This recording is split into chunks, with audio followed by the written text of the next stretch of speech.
তা বলছি, এই ছোট ছেলের মাথায় বসে খেতে বেশ আনন্দ হচ্ছে তাই না? কিন্তু এদিকে আমার মনে সারাক্ষণ যে অশান্তি চলছে, সেই অশান্তির নিষ্পত্তি কিভাবে হবে? কি হলো বাবা, তোর মনে হচ্ছে খুব রেগে আছিস।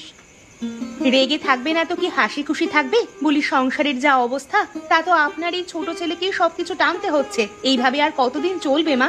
আপনার ছোট ছেলে কি মানুষ নয়? আমরা কি মানুষ নই?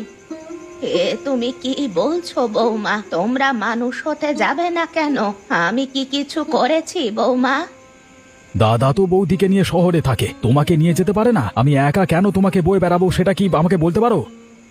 না রে বাবা, আমি সারা জীবন এখানে কাটালাম, আর এই শেষ বয়সটা আমি শহরে গিয়ে কাটাতে পারবো? ওখানে আমি থাকতে পারবো না রে বাবা, ওখানে আমি থাকতে পারবো না। তা থাকতে যখন পারবে না, তাহলে দাদার ভাগে যে জমিগুলো আছে সেই জমিগুলো আমাকে দিয়ে দাও, আমাদের নামে করে দাও, তাহলে তো ঝামেলা মিটে যায়। দাদা এখানে আসবে কি না আসবে, জমিগুলো পড়ে পড়ে সাত ভূতে লুটে খাবে। অতএব সেই দিকটা একটু চিন্তা ভাবনা করে দেখো। কিন্তু বড় ছেলে কিছু না বললে আমি তো কিছু করতে পারবো না এ বিষয়ে। দেখেছো, এখানের খাবে বসে বসে তোমার ঘাড়ে, আর বড় ছেলের গুণ গাইবে। আমি তোমাকে বলে দিলাম, সারা জীবন ভালো হোক মন্দ হোক, টাকা কিন্তু তোমাকেই খরচ করতে হবে। আমি কিছু বলতে গেলেই এক্ষুনি বলবে ছেলের বউ ভালো নয়। আমার কেমন হচ্ছে, তোরা একটু চুপ কর না। রাতের বেলায় আমার এসব একদম ভালো লাগে না, হাত পা ঠান্ডা হয়ে আসছে আমার। নাটক নাটক নাটক মারাচ্ছে তোমাকে দেখে। চলো চলো আমরা ঘুমাই, এখন রাত দুপুরে কিছু হয়ে গেলে তোমার নামে আবার দোষ হবে। হ্যাঁ হ্যাঁ, চলো শুয়ে পড়ি যত সব।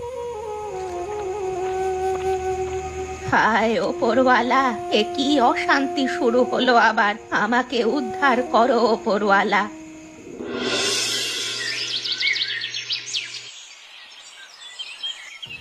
এই প্রশান্ত, ঘর থেকে বেরিয়ে আয়, সাহস থাকলে বেরিয়ে এসে আমার সামনে এসে কথা বল। কি হয়েছে? তোমরা সকালবেলা এখানে এসে চিৎকার চেঁচামেচি করছো কেন? হ্যাঁ, তোমাদের এই কাজকর্ম নেই নাকি? এই সালা, কাজকর্ম আছে বলি আমরা এখানে এসেছি, কিন্তু তুই লোকের পরিবারের বিষয়ে কথা বলতে যাবি, সেটা তো মেনে নেওয়া যায় না। আমি আবার কার পরিবারে আগুন লাগাতে গেলাম? কি বলছো কি তোমরা? এই তো সুদীপ্তদার পরিবারে তুই আগুন ধরিয়েছিস, তোর জন্য ওদের পরিবারে অশান্তি লেগেছে। আমি এমন কি করেছি? আমি তো জেঠিমাকে খুব ভালোবাসি, শুধুমাত্র মাঝে মাঝে ডেকে এনে খাওয়াই, তাছাড়া তো আর কিছু। তাছাড়া আর কিছু করিসনি তাই না? আমি শুনলাম তুই নাকি বলেছিস যে আমাদের ঘরের জমিগুলো যে দাদার নামে আছে সেগুলো বিক্রি না করতে। এই আমাদের পরিবারের বিষয়ে তোকে কে কথা বলবার অধিকার দিয়েছে? এই জুতোখোর! আমি খারাপ কথা কিছু বলিনি, পরে যদি তোমাদের কোনো সমস্যা হয় সেই কারণেই ভেবে বলেছিলাম। এখন তো অনেক কিছু দেখা যাচ্ছে চারিদিকে, হয়তো দেখা গেল তোমার দাদা কোনোদিন এসে তোমার কাছ থেকে জমি চেয়ে বসলো, তখন তুমি কি করবে? এই সেসব নিয়ে তোকে ভাবতে পারবে? এই তোকে শেষবার আমরা দুজন সাবধান করে দিয়ে গেলাম। ভালো কথা বলেছিলাম, না শুনলে আর কি করা যাবে। শোন প্রশান্ত, তোকে শেষবার বলে দিয়ে গেলাম, আমার পরিবারের বিষয়ে কোনো রকম কথা বলবার তোর কোনো প্রয়োজন নেই, না হলে কিন্তু আমি লোকজন মানবো না, যেখানে দেখতে পাবো সেখানে মারবো। তুই আমার গায়ে হাত তুলবি? এই গায়ে এখন হাত তোলবা দেখেছিস কি রে? এর থেকে বেশি বাড়াবাড়ি করলে চর থাপ্পড় লাথি খুশি মনে থাকে জানো, এসব মারবো।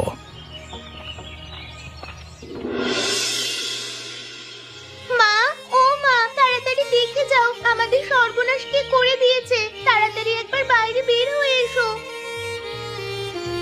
কি হলো রে মা, তুই এইভাবে চেঁচাচ্ছিস কেন? আমাদের বেগুন গাছগুলো সব নষ্ট করে দিয়ে চলে গেছে। রাতের বেলা কখন কি করেছে কিছুই বুঝতে পারিনি। হায় হায় হায় হায়, কি সর্বনাশ হয়ে গেল আমাদের। আমি বুঝতে পেরেছিলাম এরকমই কিছু একটা হবে। আমাদের হাতে যে কটা টাকা আসবার উপায় ছিল সব বন্ধ হয়ে গেল রে। এবার আমরা কি করব, কোথায় যাব, কি হবে আমাদের? কি বলছো মা? তুমি জানতে কেউ আমাদের এরকম ক্ষতি করবে? তাহলে তুমি আগে কেন বলনি আমাকে? টনক, ওর কাজ এটা। কালকে এসেই আমাদের বেগুন ক্ষেতের দিকে নজর দিয়ে গেছে। আমি দুটো কথা শুনিয়ে দিয়েছিলাম বটে, কিন্তু এক রাতের মধ্যেই যে ও এইভাবে প্রতিশোধ নেবে সেটা আমি কল্পনাও করতে পারিনি। ওই টনককে আমি ছেড়ে কথা বলবো না। যেদিন সুযোগ পাবো সেদিন আমি ওকে পুলিশের হাতে ধরাবো। ওদের সাথে পারবি না রে মা, ওরা সারা জীবন মানুষের ক্ষতি করে বেড়ায়। গ্রামের লোকেরা ওদের বিরুদ্ধে কথা বলতে চায় না। আমরা দুজন মেয়ে মানুষ একা কি করবোটা কি? তাহলে আমাদের এত বড় ক্ষতি করে দিল, আমরা কিচ্ছু বলবো না? বাজারের সামনে গিয়ে যদি চিৎকার করে কান্নাকাটি করি তাহলে অনেক লোক আমাদের সাহায্য করতে এগিয়ে আসবে। না রে মা, তুই এখনো ছোট আছিস, মানুষ ভালো করে চিনিস না।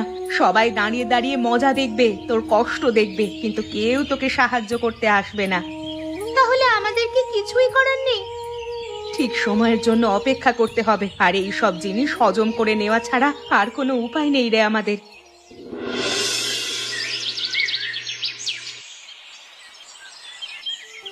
এসবের কি দরকার ছিল দাদা?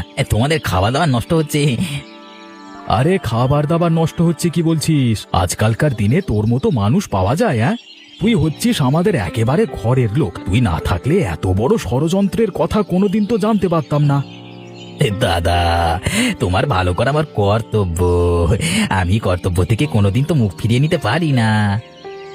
নাও, তোমরা অনেক কথা বলেছো, এবার খেতে শুরু করো।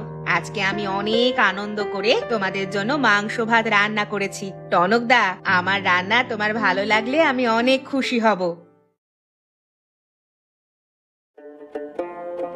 আরে গিন্নি, তুমি দাঁড়িয়ে আছো কেন? আর 2 পিস মাংস দাও, বেশি করে খাওয়া ওকে। আরে না না বৌদি, সত্যি তোমার হাতের রান্না খুব সুন্দর গো, বেশ ভালো রান্নাটা হয়েছে। তা বলি, কিসের এত তোড়জোড় করে খাওয়ানো হচ্ছে? কারো সংসার ধ্বংস করবার জন্য এটা কি উপহার নাকি? এসব আপনি কি বলছেন মা? কোথায় কি বলতে হয় আপনি কি জানেন না? জানি বলেই এখানে এসে কথাটা বলছি। যে লোকটাকে তুমি ওখানে বসিয়ে বসিয়ে খাওয়াচ্ছ, গ্রামে খবর নিয়ে দেখো কতজনকার সর্বনাশ ওই লোকটা করেছে। মা, এবার কিন্তু বাড়াবাড়ি হয়ে যাচ্ছে বলে দিলাম। তুমি এইভাবে আমাদের খাওয়ার মাঝখানে এসে অপমান করতে পারো না। তোরা পারিস আমাকে অপমান করতে, আর আমি পারি না? আমি কিন্তু এসব সহ্য করবো না বলে দিলাম। তোমাকে কিন্তু এই বাড়ি থেকে বের করে দিতে বাধ্য হব। আরে দাদা, শান্ত হও শান্ত হও, আমি ওনার কথায় কিছু মনে করিনি। যা বলছে বলতে দাও না, এসো আমরা বসে বসে খাই। কথায় আছে না, দোকান কাটারা রাস্তার মাঝখান দিয়ে চলে, সেই অবস্থা হয়েছে তোদের। সাহস দেখলে আমাদের কাছে থেকে কিভাবে অপমান করে দিয়ে চলে গেল। এর আমি একটা হেস্ত নেস্ত করেই ছাড়বো।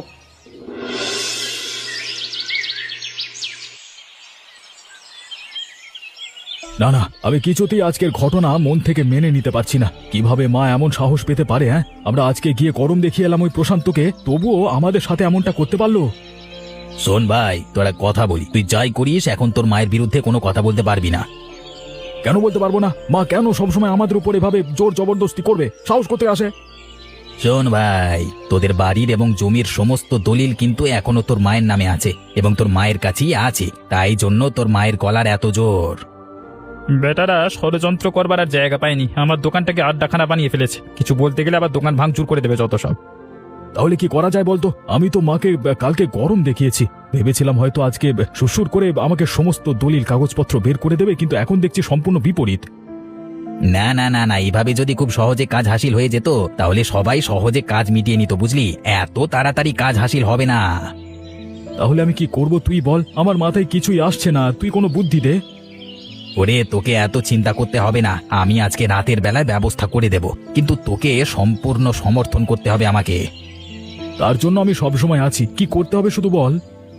এখানে তো সবকিছু বলা যাবে না, আরে অনেকে আবার কান খাড়া করে আমাদের কথা শুনতে পারে। চল চল, আমরা বরং এখান থেকে চলে যাই। বলছি 7 দিনের ধার হয়ে গেল তো, টাকাটা কবে পাবো? সময় হলে ঠিক পেয়ে যাবি, অত চ্যাংরামো করতে হবে না, চল।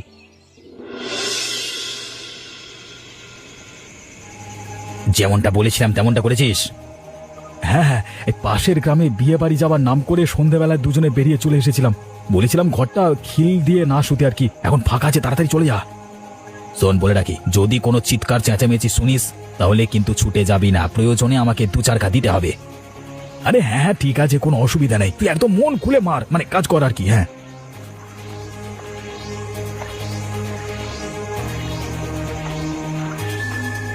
কে কে তুমি এত রাতে এখানে কি করছো? এই বুড়ি, এই একদম চুপ করে থাক বলে দিলাম, না হলে কিন্তু এখানে খালাস করে দিয়ে চলে যাব। চোর চোর, আমার ঘরেতে চোর এসেছে, বাঁচাও বাঁচাও, আমাকে কেউ বাঁচাও। তবে রে বুড়ি, তুই ভালো কথা শুনি না তাই তো? দেখ,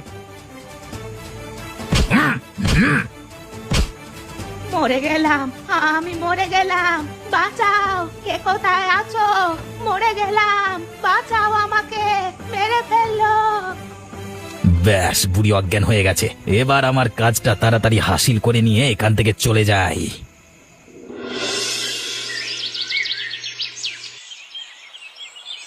তা তুমি ভাই কি করছিলে রাতের বেলায়? তুমি কি টের পাওনি ঘরে চলে এসেছিল? মাল খেয়েছিলে নাকি?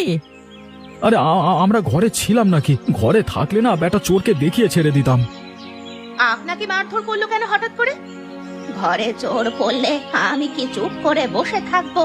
চিৎকার করেছিলাম বাঁচবার জন্য, তাই জন্যই আমাকে মারধর করে দিয়ে চলে গেছে। মানে তুমি কি কাউকে সন্দেহ করো? মানে টের পেয়েছিলে কে করেছে জিনিসটা? টের পাওয়ার আগেই তো আমাকে মেরে অজ্ঞান করে দিল, তাহলে কি করে বুঝবো কে করেছে? কি সর্বনাশ! আমার ঘরের আর জমির সব দলিল নিয়ে চলে গেল। আমার মন বলছে এসব কাজের পেছনে সুদীপ্ত যুক্ত আছে। মন কি বলবে? সত্যি করি তো যুক্ত আছে, আর এই কাজটা করেছে টনক। আমি জানতাম এটাই হবে। কালকেই আমাকে দুজন মিলে হুমকি দিয়ে এসেছিল, আমি ভালো কথা বলেছিলাম বলে। আমার দোকানে চা খেতে খেতে সব আলোচনা হয়েছিল কিভাবে মাকে জব্দ করবে। তাহলে আমাদের এখন কি করা উচিত? যে করি হোক ওকে হাতে নাতে ধরতে হবে। না হলে ওরা বড্ড বার বেড়ে গেছে, এইভাবে বাড়তে থাকলে আমাদের সবার ক্ষতি করে দেবে একসময়। আর বেশি বাড়তে দেওয়া যায় না। ঠিক বলেছিস, এদের দুজনের একটু চোখে চোখে রাখতে হবে, তারপর বাকি কাজ। আহারে টনক, তুই যদি আমার সাথে না থাকতিস তাহলে আমি যে কি করতাম আমি কিছুই বুঝতে পারছি না। তা কাগজপত্রগুলো এনেছিস তো? আরে আনবো না বন্ধু, তুই আমাকে স্বার্থলোভী পেয়েছিস নাকি? এই দেখ, তোর কাজ করে দিয়েছি সব। এই নে, জমির দলিল আর ঘরের কাগজপত্র সবই আছে এখানে। ব্যাস, এবার আমার শান্তি। আমি এরপর ধীরে ধীরে জায়গা জমি সমস্ত কিছু বিক্রি করে এখান থেকে গায়েব হয়ে যাব। মানে সুদীপ, তো কিছু মনে না করলে একটা কথা বলবো? নিশ্চয়ই, মনে করবার কি আছে? তুই আমাকে এত বড় সাহায্য করলি, আমি কি তোর কথা শুনবো না? বলছি ভাই, আমি এত বড় একটা কাজ করে দিলাম তোর জন্য, তার জন্য কি আমার কিছু মানে প্রাপ্য, মানে হাত খরচা? হ্যাঁ।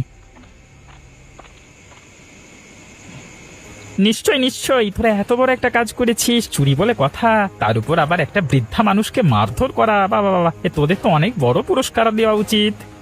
পুরস্কার মানে একেবারে রাজ্য স্তরের মুখ্যমন্ত্রীর হাত থেকে পুরস্কার নেওয়া উচিত ওদের। না, এত বড় কাজ করতে পারে এরা। হ্যাঁ, তোরা এখানে করছিস কি? যাস এখানে? হ্যাঁ, এই যে তোরা যে কর্ম করেছিস সেসব কিছু গ্রামবাসীর কাছে ফাঁস করে দিতে চাই, তারপর গ্রামবাসীরা তোদের একটা ব্যবস্থা করবে।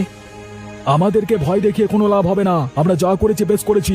তোরা কি প্রমাণ করতে পারবি যে এই কাজগুলো আমরা করেছি? প্রমাণ করবার জন্য তো আমরা আসিনি ভাই, তোদের ধোলাই দিতে এসেছি।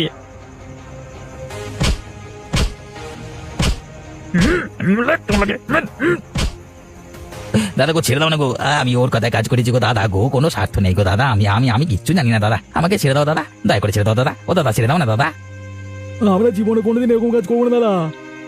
লজ্জা করে না নিজের মাকে বিপদের মুখে ঠেলে দিতে? শালা শয়তান, শেষবারের মতো সুযোগ দিয়ে দিলাম তোদেরকে। যদি নিজেদেরকে না শোধরাস তাহলে কিন্তু কপালে তোদের দুর্গতি আছে। দয়া করে গ্রামের কাউকে কথা বলো না, না হলে কিন্তু শেষ হয়ে যাবো। দয়া করো আমাদের দাদা।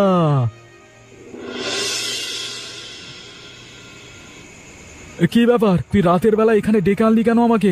এখানে কি কিছু কাজ আছে নাকি? আরে শোন, কালকে রাতে আমাদেরকে কমলেশ পিটিয়েছিল না, আজকে এখানে তার প্রতিশোধ নিতে এসেছি। এখানে প্রতিশোধ? তার মানে তুই ওর ভাইজিকে ভয় দেখাবি, তাই তো? একদম, বেটাদের একেবারে জব্দ করে রাখতে হবে, না হলে আমাদেরকে সারা জীবন কুত্তা ভাববে, কুত্তা। আমরা একই ধরা খেয়েছি খারাপ কাজ করে। কিন্তু এটা করা কি ঠিক হবে ভাই? ওরে, কালকের ঘটনা আমার মান সম্মানে লেগেছে রে। আমি আজকে সারা দিন ধরে ভাবছিলাম কিভাবে ওর ক্ষতি করা যায়, এটা ছাড়া কোনো উপায় খুঁজে পাইনি। ঠিক আছে, চল তাহলে আর বেশি দেরি করে লাভ নেই, ওদেরকে জব্দ করে চলে আসি। কিরে, কি ব্যাপার? তোরা এত রাতের বেলা এখানে কি করছিস? না মানে দাদা, দাদা মানে ও, বুঝতে পেরেছি, তোরা প্রতিশোধ নেবার জন্য আমার ভাইজির পরিবারের ক্ষতি করতে এসেছিলিস, তাই তো? তোদের সাহস তো কম নয় রে। সুদীপ, তো পালিয়ে চল, না হলে আবার আমাদেরকে ধরে মারবে রে, পালা।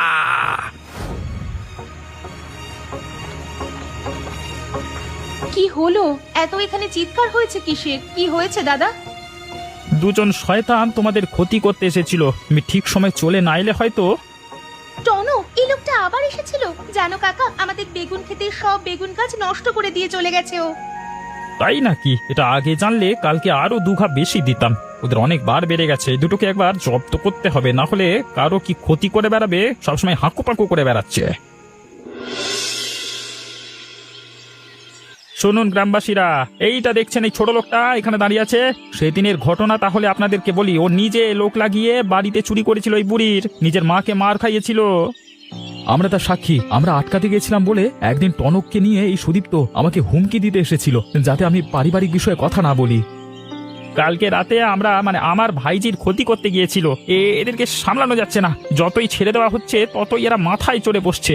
এদের কি সাথে এদের সাথে কি করা যায় বলো তো? উদুম ঠেঙিয়ে গ্রাম থেকে বের করা হোক, তাছাড়া তো আর কোনো উপায় দেখতে পাচ্ছি না। ঘরে বউ বাচ্চা আছে, আজকে তোমাদের সাথে ঘটনা ঘটেছে, কালকে আমাদের সাথে হবে। হ্যাঁ, এদেরকে তো ছেড়ে দেওয়া যায় না এভাবে গোল সার। বুড়িমা, এবার আপনি বলুন ওদের সাথে কি করা যায়। আপনি যদি বলেন ওদেরকে গ্রাম থেকে তাড়িয়ে দেব সারা জীবনের জন্য, একবার ওদের শাস্তি হওয়া দরকার। দয়া করো, ওদেরকে ছেড়ে দাও। ওরা যে পাপ কাজ করেছে তার জন্য ওরা নিশ্চয়ই কোনো না কোনো দিন শাস্তি পাবে। তবে এখনকার মতো ওদেরকে ছেড়ে দাও। যতই হোক ও আমার ছেলে, আমি তো আর ক্ষতি চাইতে পারি না ওর। আমাদের ক্ষমা করে দিন মা, আর কোনোদিন আমরা একই ভুল করব না, আপনাকে কথা দিচ্ছি। যাও বাবারা, নিজের কাজে যাও, সময় নষ্ট করতে হবে না। নিজেদের পরিবার আছে, সবাইকে সুস্থ রাখো।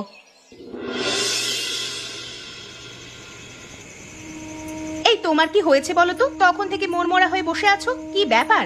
গ্রামের লোকেরা দুটো কথা শুনিয়ে গেছে বলে খারাপ হয়ে গেছে নাকি? অনেক মান সম্মানে লেগেছে আমার, তুমি বুঝতে পারবে না। আমার নিজের মাকে আমি কষ্ট দিয়েছি, আমি এখন অনুভব করতে পারছি আমার এই কাজটা করা একদম উচিত হয়নি। আরে ছাড়ো তো ওসব কথা, তোমার মায়ের কারণে আজকে এসব হয়েছে। উনি যদি ঘর বাড়ির দলিল এবং জমির দলিলগুলো তোমাকে আগে দিয়ে দিত, তাহলে এত কাজ করার প্রয়োজনই পড়তো না। এক কাজ করো, মাকে এই বাড়ি থেকে বের করে দেওয়ার ব্যবস্থা করো, তাহলে সব সমস্যার সমাধান হবে। কি বললে তুমি? আমি নিজের মাকে বার করে দেবো? তোমার এত বড় সাহস! আমার মায়ের নামে তুমি এরকম কথা বলছো? আজকে তোমার কারণে এসব ঘটনা ঘটেছে, আমি এতটা নিচে নেমেছি। তোমার কথা না শুনলে কিছুই হতো না এসব। কি তুমি এত বড় দোষ আমাকে দিতে পারলে? তোমার একটুও বাঁধলো না? আমি এই বাড়ি ছেড়ে সারা জীবনের জন্য বাপের বাড়ি চলে যাব, আর এখানে থাকবো না। তবে রে বেটি, বাঁচাও, আমাকে বাঁচাও, আমাকে মেরে ফেললো।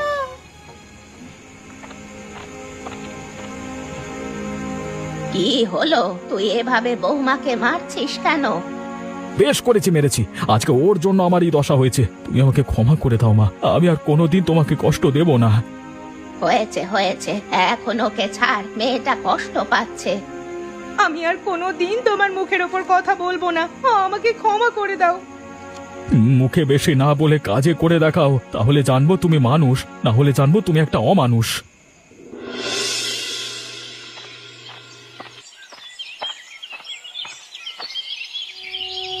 দাদা দয়া করো, আমাকে একটা কাজের ব্যবস্থা করে দাও দাদা। গ্রামবাসীরা আমাকে একদম দেখতে পারে না, কোনো কিছু ব্যবসা করতে গেলে আমার কাছ থেকে কিছু কেনে না। দয়া করে দাদা, না হলে কি না খেতে পেয়ে মরে যাবো। আমি কি ব্যবস্থা করব বল? আমার ব্যবস্থা করবার মতো কিছুই নেই। এই দোকানটাই তো একমাত্র সম্বল, তাতেও তো ধার বাকি অনেক করে যাস, তোরাই করে যাস। তাহলে তো তোকে যদি রাখি তাহলে কিভাবে মাইনে দেব? না না কমলেশ, সে ভুল করিস না ভাই। বাজে লোক, নিজেকে শোধরাতে পারে না, মানুষের ক্ষতি করবার জন্য পা তুলে থাকে সব সময়। ওদের আবার বিশ্বাস করে কেউ, একদম বিশ্বাস করে রাখিস না। এরকম বলো না, তোমরা যদি এরকম বলো তাহলে তো আবার এই গ্রাম থেকে বেরিয়ে যা, আর কোনো উপায় নেই দাদা। হ্যাঁ, আমার ঘর বাড়ি জমি সব ছেড়ে আমি গ্রাম ছেড়ে চলে যাব। আমার কেমন একটা দুঃখ লাগছে দাদা। দুঃখ হলেও তো কিছু করার নেই ভাই, যেটা সত্যি সেটা তো মেনে নিতেই হবে। আমার কাছে কোনো কাজ নেই ভাই, তুমি এখন আসতে পারো। তাহলে আর কি, আমার অপকর্মের জন্য আমাকে শাস্তি পেতে হয়েছে। সবকিছু ছেড়ে ছুড়ে দিয়ে আমাকে এখন চলে যেতে হবে রে। হায় হায় হায় হায় হায় হায়, আমি কেন নিজেকে শুধরে নিলাম না রে বাবা রে।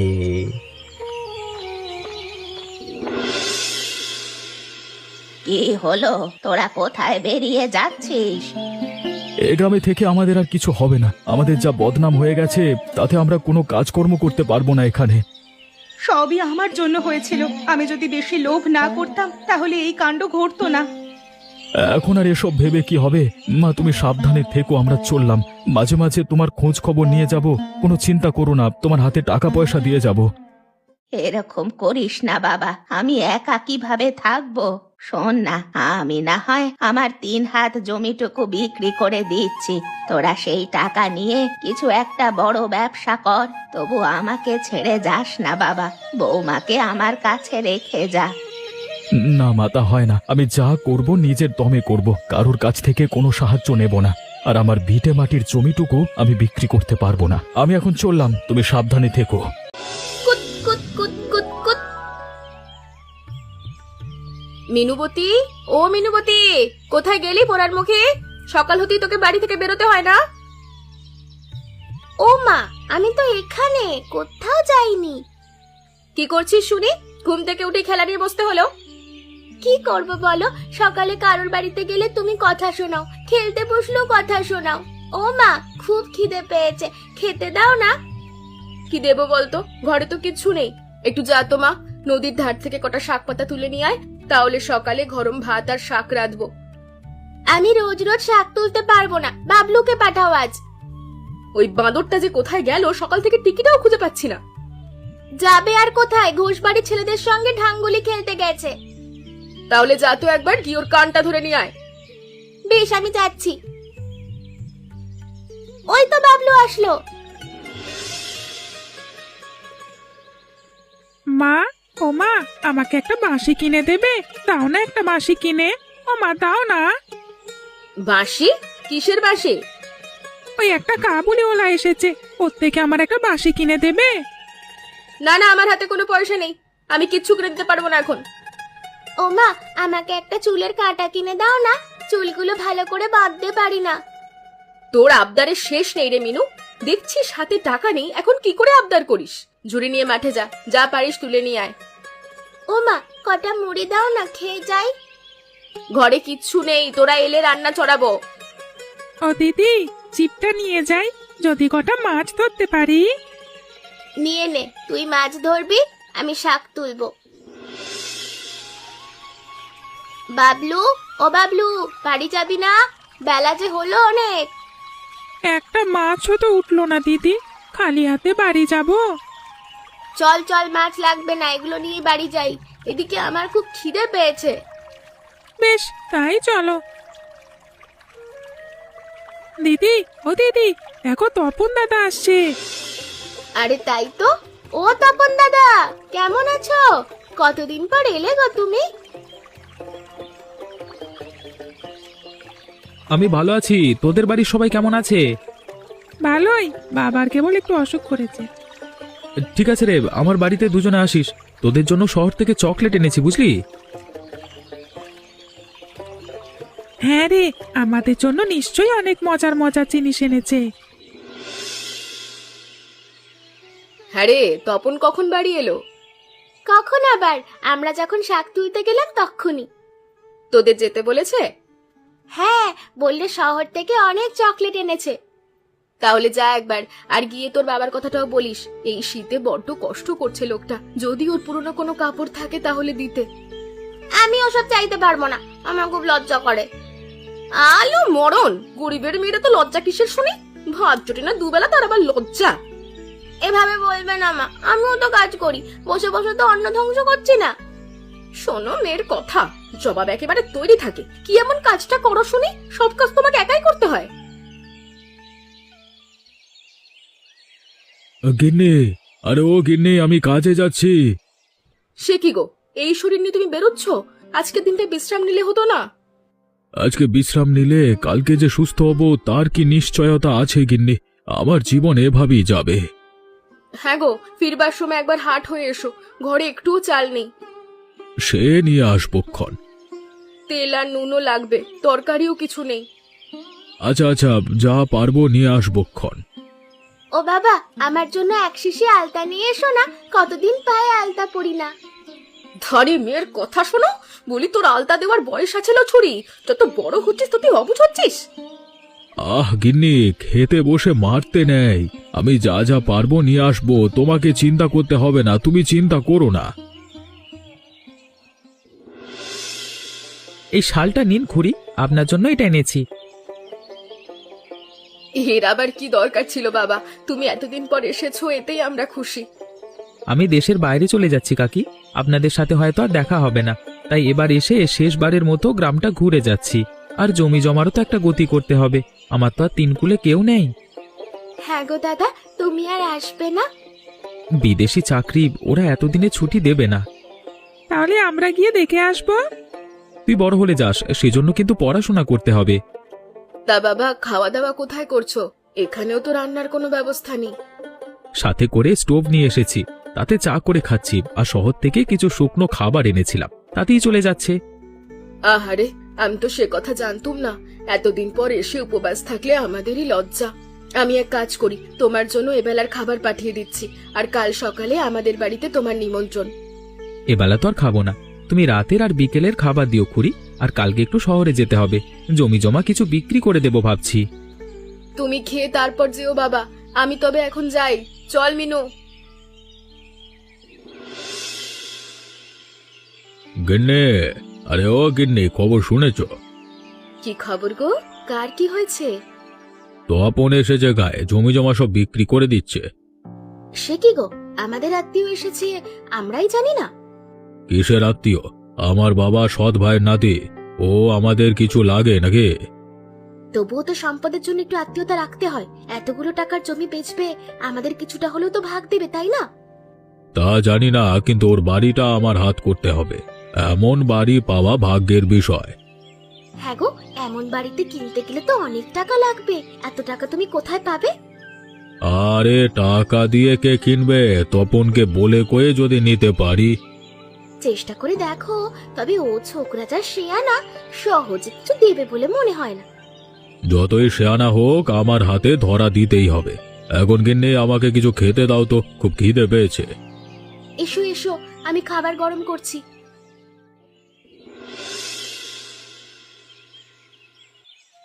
ওমা, তোমার রান্না কত দূর? তপন দাদাকে খাবার দিয়ে আসতে হবে যে। এই তো বাবা, হয়ে এসছে। এখন কেবল খাবার সাজিয়ে দেব। কি কি দিচ্ছ গো মা?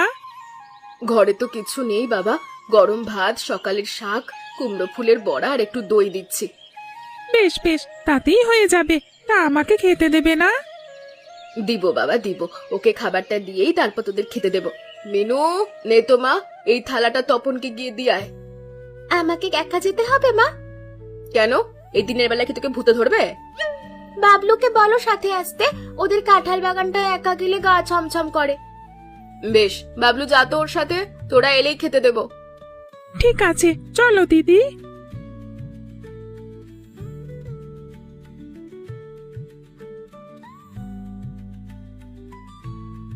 গিন্নি, আরে ও গিন্নি, এই নাও তোমার বাজার। হ্যাঁ গো, সব নিয়ে এসেছো? এত টাকা তো নেই, যা পেরেছি তাই এনেছি। তা দেখি কেমন বাজার করেছো তুমি। সে কি, তোমায় যে বললুম তেল আনতে, তা আনলে না কেন? তেলের অনেক দাম গিন্নি, তাও ভোলাকে বললাম 5 টাকা তেল দিতে, হতছাড়া বলে কিনা 10 টাকার কমে তেল হবে না। তাই বলে কি খালি শিশি নিয়ে ফিরে আসবে? এখন আমি কিভাবে রান্না করব? কাল আবার তপনকে নিমন্ত্রণ করেছি। ও এসেছে নাকি? সেই সকালেই এলো, এখন আমি কাল কি খাওয়াবো বলো?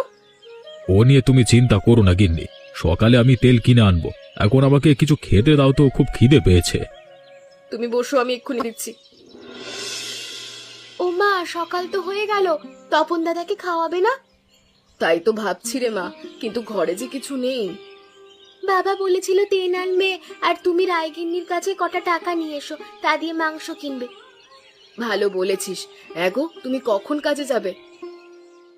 আমার শরীরটা আজকে ভালো ঠেকছে না গিন্নি, আজকার কাজে যাব না। হ্যাঁ গো, তাহলে রান্না কি করব? ওদিকে যে তপনটাও চলে আসবে। তুমি কোনোভাবে চালিয়ে নাও গিন্নি, আমি আজকে আর বেরোতে পারবো না। হায় হায়, এখন কি হবে রে মিনু? কি করে তপনকে খাওয়াবো? তুমি চৌধুরী বাড়িতে যাও, গিয়ে কটা টাকা নিয়ে আসো, তা দিয়েই সব কিনবো। বেশ, আমি যাচ্ছি, তুই বাড়িতে থাকিস কিন্তু।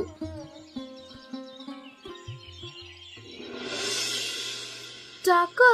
টাকা দিয়ে কি করবে গো? তপন এসেছে এতদিন পর, ভাবছিলাম ওকে আজ বাড়িতে খাওয়াবো, কিন্তু শাক পাতা দিয়ে তো আর খাওয়ানো যায় না, সেজন্য ভাবলাম একটু মাংস করব। তপনকে খাওয়ানোর জন্য আমার কাছে টাকা চাইতে এসেছো?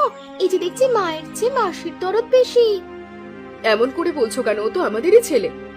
তপন আমাদের বংশের ছেলে, ওকে নিয়ে তোমার এত মাতামাতি করতে হবে না। মাতামাতি হবে কেন দিদি? ওকে কি আমরা দুটো খাওয়াতে পারি না? তা পারবে না কেন? তোমাদের ইচ্ছে হলে রাজভোজও খাওয়াতে পারো, কিন্তু এইসব কথা আমার কাছে বলতে এসো না ভাই। আমি তোমাকে টাকা পয়সা দেব না।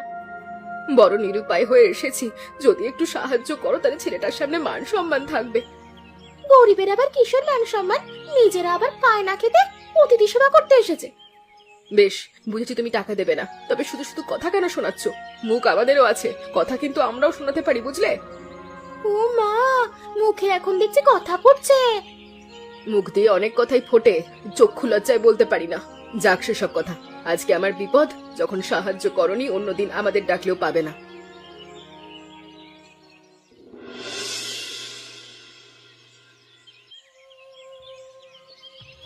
কি চৌধুরী গিন্নি, তোমায় খালি হাতে ফিরিয়ে দিয়েছে? কেবল কি ফিরিয়ে দিয়েছে, তার সাথে কতগুলো কথা শুনিয়েছে। এখন কি করবে মা?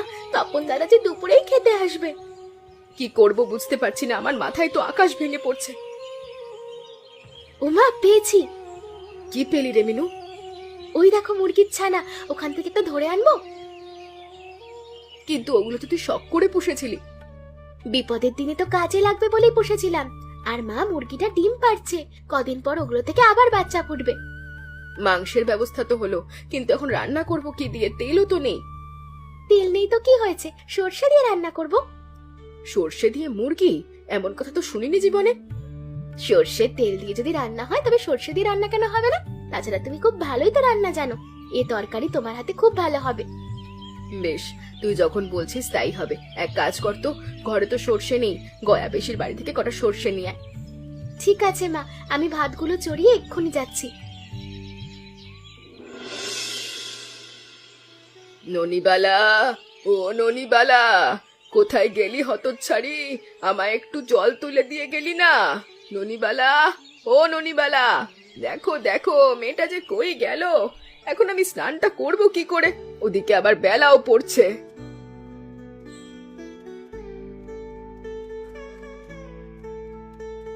ঠাকুমা, ও ঠাকুমা, কি করো?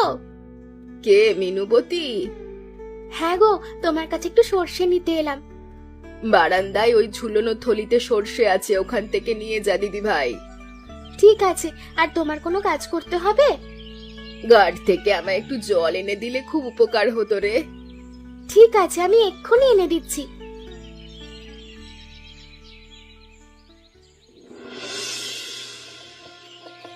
দে তো মা, সর্ষে বাটাটা দে। তরকারিটা হয়ে এসেছে, এখন বাকি সর্ষেটা দিতে হবে। এই নাও মা। আহ, কি সুগন্ধ বেরোচ্ছে রে, তরকারিটা খুব ভালো হবে। আমার খুব খিদে পেয়েছে, কখন খাবো মা? একটু পর তো তপন দাদা আসবে, তখন সবাইকে খেতে দেব। খুড়িমা, ও খুড়িমা, ঘরে আছো? হ্যাঁ বাবা, আমি ঘরেই আছি, তুমি একটু বসো। যা তো ননি, পাটিটা পেতে দে। যাচ্ছি মা।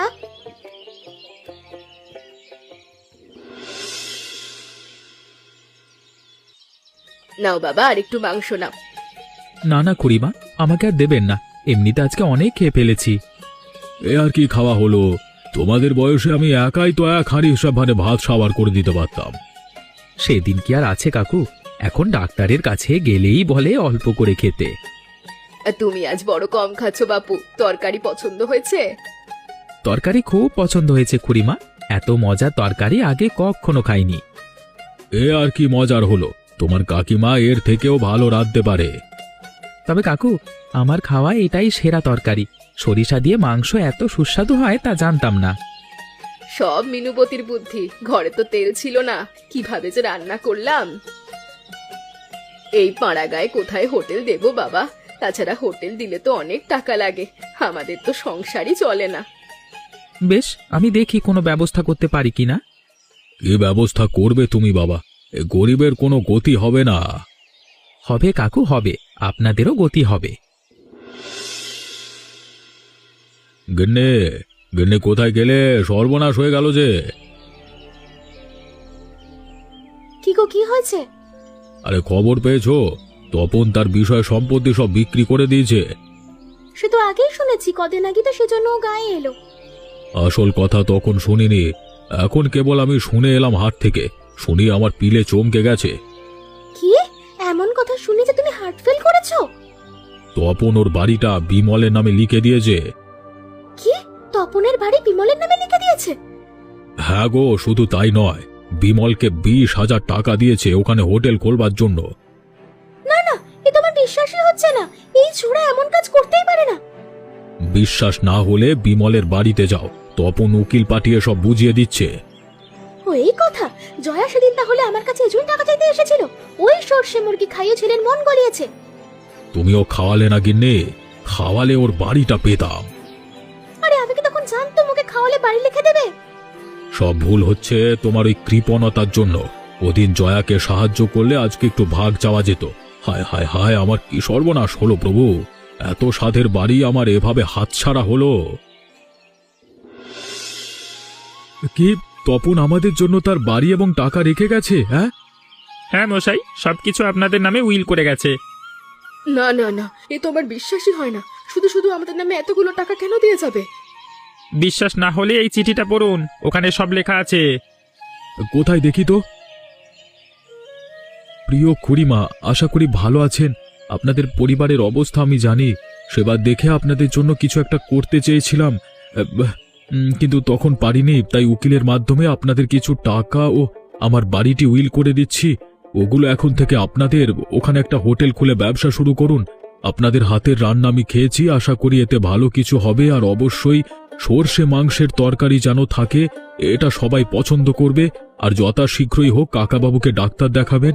ছোটদের আমার স্নেহ এবং ভালোবাসা জানাবে, নীতি তপন। ওগো, সত্যি এই চিঠি তপন লিখেছে? হ্যাঁ গিন্নি, হাতের লেখা তো তেমনই মনে হচ্ছে। ওগো, পরের ছেলে হয়ে আমার জন্য এত কিছু করলো, আমি এই ঋণ কি করে শোধ করব?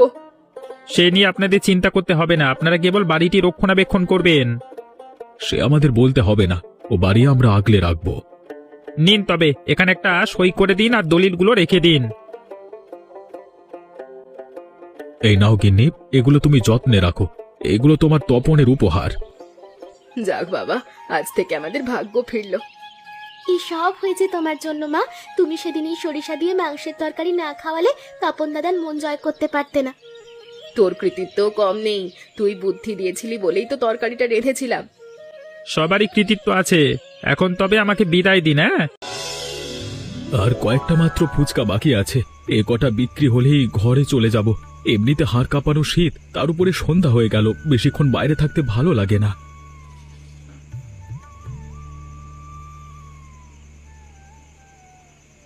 বম বম বলে বম বলে ফুচকা বিক্রি করছো মনে হচ্ছে। গন্ধতেই বোঝা যাচ্ছে বেশ সুস্বাদু এবং নতুন ধরনের কিছু। তাই গ্রামে কি সন্ধে হতেই লোকজন সব ঘরে ঢুকে ঘুমিয়ে পড়ে নাকি? কাউকে তো দেখতে পাচ্ছি না। আগে এখন শীতের দিন তো, তাই আপনি ফুচকা খেতে পারেন। আমি তো ফুচকাতে পেঁয়াজ রসুন দিই না। ফুলকপির নিরামিষ ফুচকা আপনি খেতে পারেন চাইলে আর কি। মানে বাবা, আপনি কিছু কি ভাবছেন? হ্যাঁ আমাকে সবকিছু ভেবে চিন্তি করতে হয়। আবার এই সন্ধেবেলায় ফুচকা? ঠিক আছে দে। এই নিন বাবা, ফুচকা খান। আজকে তো কম ছিল, তাই বেশি খাওয়াতে পারলাম না। আপনাকে টাকা পয়সার কথা ভাবতে হবে না। যখন মন করবে আবার আসবেন। বেশ বেশ, উত্তম ফুচকা বানাও তুমি। বিকেলটা বেশ ভালো হয়ে গেল আমার। তবে তোদের গ্রামের লোকেরা বেশ মনে হয় ভীতু। যাই হোক, চলি কেমন? মনে রাখবি আমার নাম শশী ভট্টাচার্য। মানে কি বললেন? যদি মানে কোনো কথা নয়, আমি কোনো কথা দুবার বলি না। আর প্রয়োজন ছাড়া বেশি কথা বলা পছন্দ করি না। চললাম, তুমিও ঘরে চলে যাও। এই শীতের সন্ধ্যায় বেশিক্ষণ বাইরে থেকো না। কখন কোথা থেকে কি বিপদ হয়ে যায় কেউ বলতে পারে না।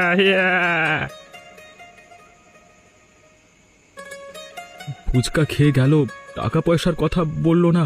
সে নয় ঠিক আছে, সাধু মানুষ, কিন্তু এসেছে কোথা থেকে লোকটা? এদিকে তো কোনোদিন দেখিনি। তাছাড়া কেমন যেন একটু সন্দেহজনক লাগলো। যাই হোক, শীত পড়ে যাচ্ছে, আমার ফুচকা শেষ হয়ে গেছে। বাড়ি যাই, পরে ভাবা যাবে ব্যাপারটা নিয়ে। বাবা, আমি এসে গেছি। মাধুরী, তুই হঠাৎ চলে এলি যে? কোনো খবর দিলি না তো? কেন, আমার আশায় কি তুমি খুশি হওনি? তুই আসবি আর আমি খুশি হব না, এমনটা কি হতে পারে মা? তবে এমন হঠাৎ করে তো তুই আসিস না, তাই ভাবছি। এত খরচা করে শহরে পড়তে পাঠিয়েছি, তোর পড়াশোনা সব ঠিকঠাক চলছে তো? শহরে পড়াশোনা আমার হয়ে গেছে, তোমাকে বলা হয়নি। এখন থেকে আমি এখানেই থাকবো। হুট করে তোর পড়াশোনা হয়ে গেল? আমি তো জানতাম তোর এখনো 1 বছর বাকি আছে। তুমি তো গ্রামে থাকো গ্রামের লোকদের নিয়ে, সারা জীবন মজুরদের জমিতে খাটিয়ে পয়সা কামিয়েছো। তুমি কিভাবে বুঝবে পড়াশোনার মর্ম? আমি চলে এসেছি মানে ধরো আমার পড়াশোনা শেষ হয়ে গেছে। আর তাছাড়া আমার এখন থেকে এখানে থাকা খুবই জরুরি। দেখ, আমি যতই গ্রাম্য হই, তবে বিনয় ব্যানার্জির নামে এ তল্লাটের লোক এক কথায় এই বংশকে চেনে। তুইও এ বংশের মেয়ে, আমাকে এত মূর্খ ভাবিস না। এখানে থেকে তুই কি করবি শুনি?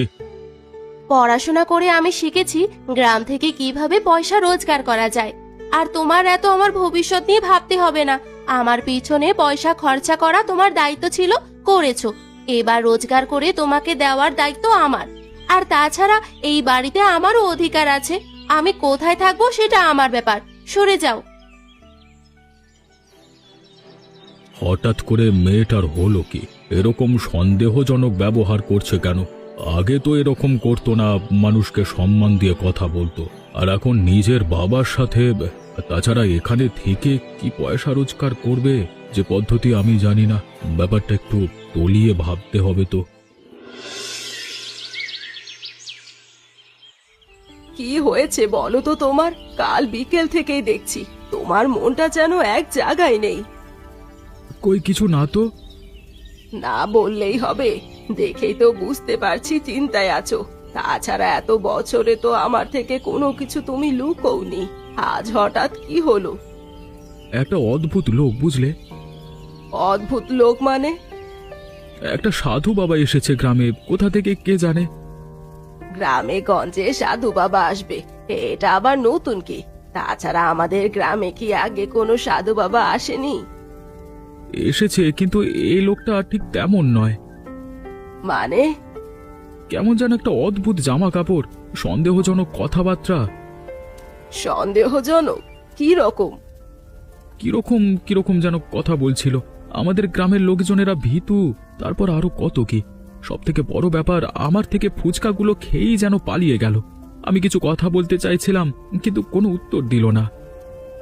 আরে ধুর, তুমি সাধু বাবার কথা ভাবতে ভাবতে এদিকে ফুসকা বাজায় মন দিচ্ছ না।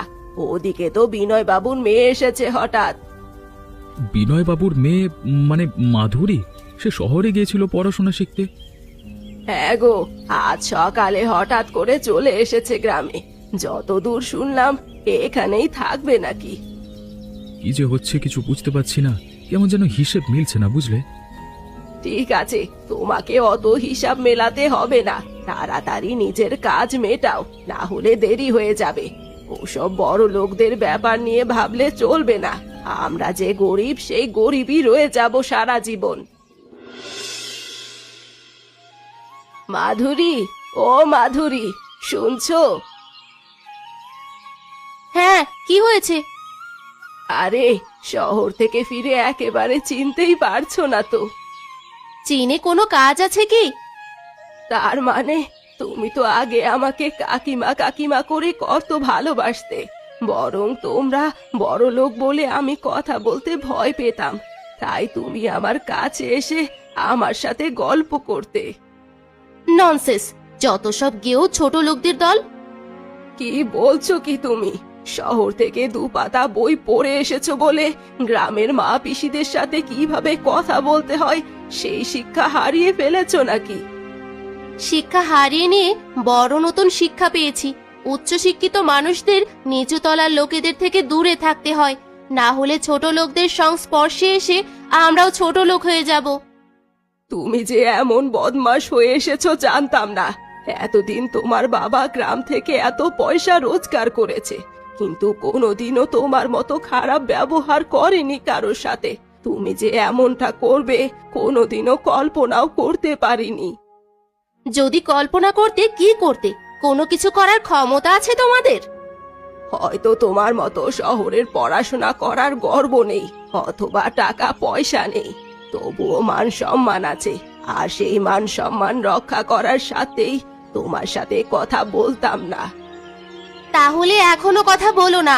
তুমি আমার সাথে কথা না বললে এমন কোনো মহাভারত অশুদ্ধ হয়ে যাবে না। যত সব ছোট লোক ভিখিরির দল এসে জুটেছে, নিজেদের পরিষ্কার কাপড় চোপড় পরতে পারে না। নোংরা ছোট লোকের জাত, ছি।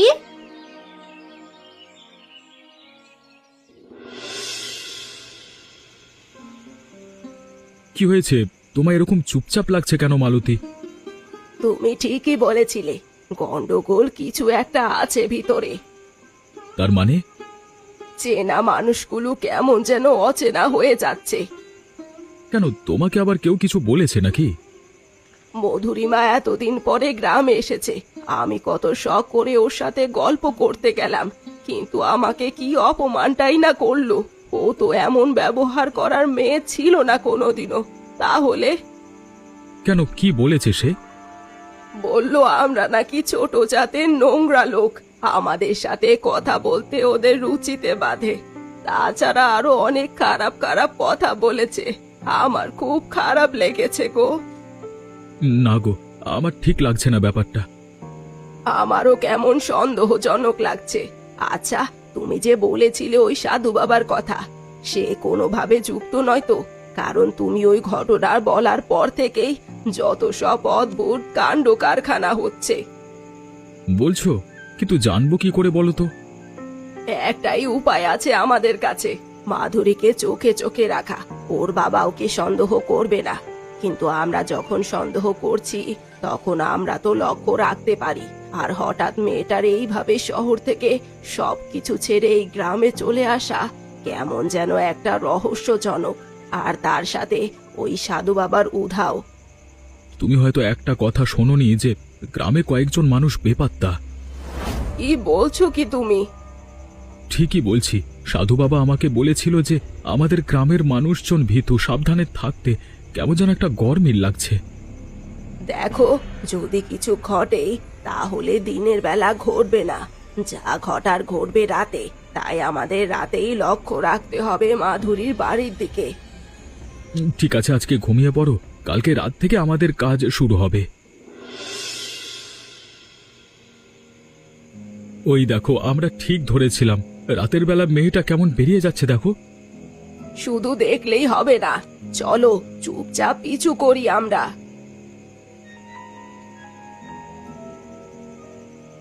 আরে, ওই তো সাধুটা কি করছে দেখো তো ভালো করে।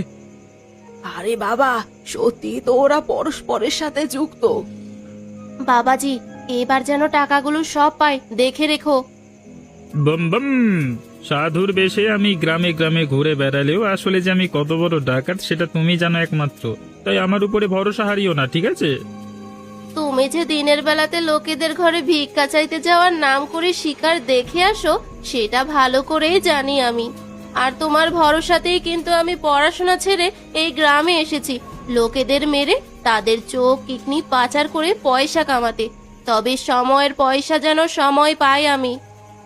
আরে পেয়ে যাবে পেয়ে যাবে, আজকে লাশগুলো যাক, কালকে রাতেই তুমি সব টাকা পেয়ে যাবে। তবে হ্যাঁ, গ্রাম থেকে লোক উধাও হয়ে যাচ্ছে, সে নিয়ে যদি কোনো ঝামেলা হয় তাহলে তোমাকে দেখতে হবে কিন্তু। হ্যাঁ, সে তুমি চিন্তা করো না, আমার বাবার ক্ষমতা দিয়ে আমি সব কিছু চাপা দিয়ে দেব।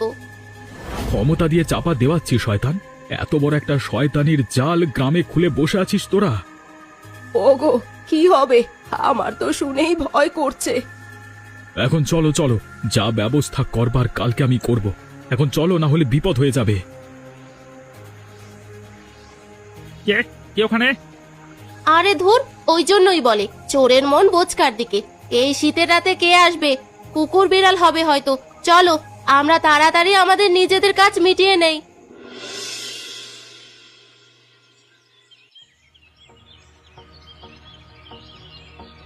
আরে, কি করছিস রে রবীন্দ্র? এই ভর দুপুর বেলা এরকম আমার ঘরের ভেতরে এসে দরজা বন্ধ করছিস কেন? ভেতর কি হচ্ছে কি? বাবু বাবু, বড় বিপদ ঘটেছে গ্রামে। এ কথা যদি আপনি ছাড়া আর কাকপক্ষীতেও টের পায়, গন্ডগোল হয়ে যাবে। কি হয়েছে? কি বলতে চাইছিস তুই? খুলে বল আমাকে। দেখুন, আমাদের ভরসার জায়গা শুধু আপনি। এ গ্রামে আপনি আছেন বলে আমরা সাধারণ মানুষেরা মনে করি যে মাথার উপরে বটগাছ আছে। তবে আজকে বড় পরীক্ষার দিন আপনার। তার মানে? আপনি তো ভালো করেই জানেন যে গ্রাম থেকে মানুষজন উধাও হচ্ছে হঠাৎ করে। হ্যাঁ, আমার কাছে খবর এসেছে এবং আমি চিন্তায় আছি সেজন্য। কে বা কারা করছে আপনি জানেন? আমি তো জানি না, তুই কি জানিস? জানাতে পারি, তবে আপনি কথা দিন যে আপনি ব্যবস্থা নেবেন। এতে আবার কথা দেওয়ার কি আছে? কেউ যদি এর পেছনে যুক্ত থাকে তাহলে তার উচিত শাস্তি হবে। কিন্তু কে যুক্ত আছে রবীন্দ্র? শহর থেকে হঠাৎ করে ফিরে আসা আপনার একমাত্র মেয়ে মাধুরী। কি বলছিস কি? তুই কি পাগল হয়ে গেছিস? সে কেন করবে? আর কি ভাবি বা সে একা মেয়ে মানুষ হয়ে করবে সব? বাবু, আমার কথা বিশ্বাস করুন, আমি মিথ্যে কথা বলছি না। আমার প্রথম সন্দেহ হয়েছিল যখন একটা সন্দেহজনক সাধু বাবা এসেছিল আমার ফুচকার দোকানে। তারপর আপনার মেয়ের ব্যবহারে কিরকম যেন একটা গন্ডগোল দেখতে পাচ্ছি। তা আমি বউকে নিয়ে কালকে রাতে সবকিছু দেখেছি। কি দেখেছিস তোরা? বাঘেদের জঙ্গলে ওই সাধু বাবা আর আপনার মেয়ে দুজনে মিলে হারিয়ে যাওয়া মানুষের মৃতদেহ শহরে চালান করছে, তার থেকে অঙ্গ প্রত্যঙ্গ চোখ বিক্রি করে পয়সা রোজগার করবার জন্য। এবারে বুঝতে পারছি কেন আমাকে বলছিল গ্রামে এসেছে টাকা রোজগার করতে। ঠিক আছে, তুই এখন চুপচাপ থাক, আমি পুরো বিষয়টা তদন্ত করে দেখছি। যদি সেরকম কিছু সত্যি হয় তাহলে উচিত ব্যবস্থা আমি করব। তুই এখন যা।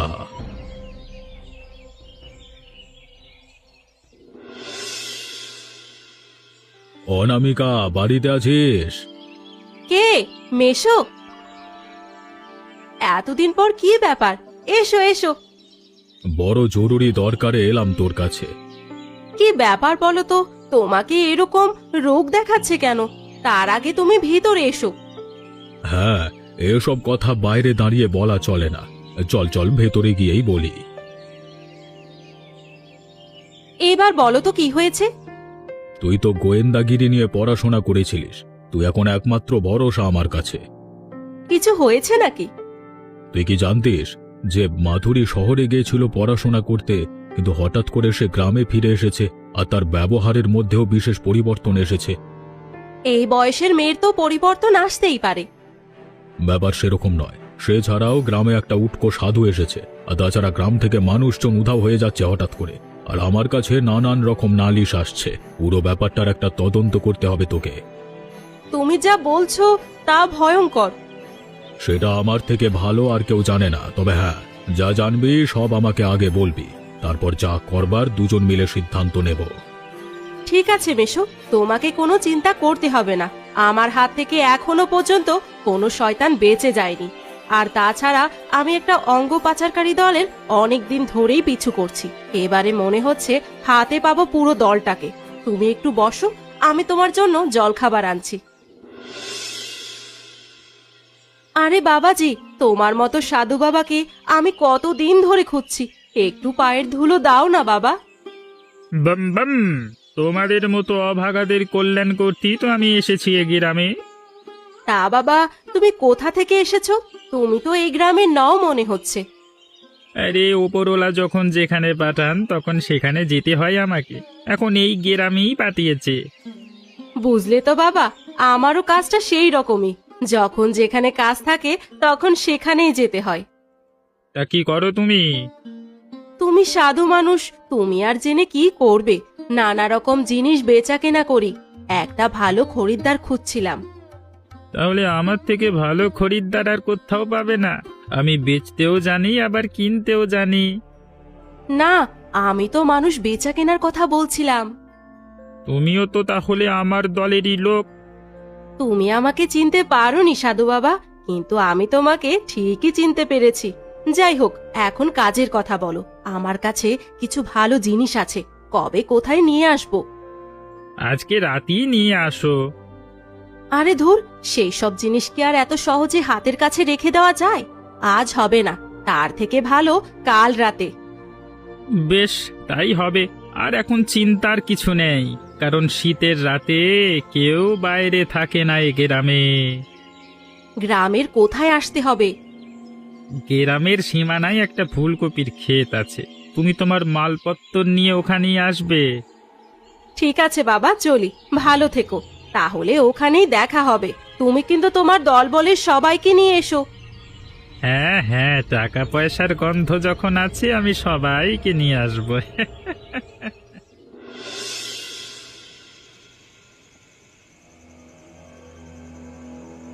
কোথায় যাচ্ছিস তুই এত রাতে? ইয়ে বাবা, তুমি এখনো ঘুমাওনি? আমি ঘুমিয়েছি কি ঘুমাইনি সেটা প্রশ্ন নয়, প্রশ্ন হচ্ছে তুই এত রাতে কোথায় যাচ্ছিস বাড়ির দরজা খুলে? তুমি সব সময় আমাকে সন্দেহ করো বাবা। দেখো, আমি শহরে মানুষ, সেখানে সারা দিন রাত মানুষ জেগে থাকে, রাস্তায় বেরোতে পারে, আর আমার সেই অভ্যাস এখনো যায়নি। এটা তোর শহর নয়, এটা গ্রাম। তাতে কি হয়েছে? আমি একটু বাইরে বেরোতে পারবো না? না, পারবি না। শহরের নিয়ম শহরে গিয়ে ফলা। তোর রাতে ঘোরার ইচ্ছে হলে শহরে ফিরে যা, পড়াশোনা শুরু কর। এখানে থেকে এসব চলবে না। বুঝতে পেরেছি, তোমাকে টাকা রোজগার করে দেইনি বলে তোমার এত গায়ে জ্বালা ধরেছে, তাই তো? আমি তোমার মুখে টাকা ছুঁড়ে মারবো, তখন আমি কোথায় যাচ্ছি কি করছি জিজ্ঞেস করতে আসবে না। চুপচাপ ঘরে চলে যা, আর একটাও কথা বললে তোর পা আমি ভেঙে দেব। ঠিক আছে, আমিও দেখব তুমি আমাকে কতদিন আটকে রাখো। কি হয়েছে রবিন? আর তোমরা এমন ভিড় করে এসেছো কেন এখানে? কি হয়েছে? এরা উত্তর চাইছে, যেমন আমি উত্তর চাইছি আপনার থেকে। কিসের উত্তর? গ্রাম থেকে একের পর এক মানুষ উদা হয়ে যাচ্ছে। 2 দিন হলো আমি আমার ছেলেটাকে খুঁজে পাচ্ছি না, এর কে জবাব দেবে? দেখো, তোমরাও যেমন সাধারণ মানুষ, আমিও তেমন সাধারণ মানুষ। আমি কি করতে পারি বলো? এতদিন আপনার ভরসাতে থেকেছি আমরা, আর এখন আপনি একথা বলছেন? তোমাদের জন্য যদি কিছু করতে পারতাম আমি অবশ্যই করতাম। আমাকে একটু সময় দাও, আমি দেখছি। সব কথা আমার বাবাকে এসে বলো কেন তোমরা? আমার বাবা কি তোমাদের থেকে ট্যাক্স নেয়? যাও সরকারের কাছে গিয়ে বলো। দিদিমণি, তুমি এমন কথা বলছো? আগে তুমি কত ভালো ছিলে, আমাদের কথা ভাবতে। শহর থেকে এসে তুমি একদম বদলে গেছো। চুপ কর। চুপ করবো না। যদি এক্ষুনি তোমরা না যাও তাহলে আমি পুলিশ ডাকবো। যাও আগে। অনামিকা, কিছু জানতে পেরেছিস? আমি তো আর এইদিকে সামলাতে পারছি না। ধরে নাও ফাঁদ পেতেছি, এবার শুধু নিজেদের কাজগুলো ঠিক করে করে যেতে হবে। কি করতে হবে আমাদের? মেশো, তুমি আজ রাতে আর তোমার মেয়েকে বাধা দিও না। ঘুমের ভান করে তুমি সন্ধ্যাবেলায় ঘরে চলে আসবে, তারপর পিছনের দরজা দিয়ে বেরিয়ে ফুলকপির ক্ষেতের পাশে লুকিয়ে থাকবে। আমরাও কি তাহলে সেখানেই থাকবো? তোমরা সবাই লোকজন নিয়ে সেখানে লুকিয়ে থাকবে, আর আমি যাব সামনে। যা হওয়ার আজ রাতেই হবে।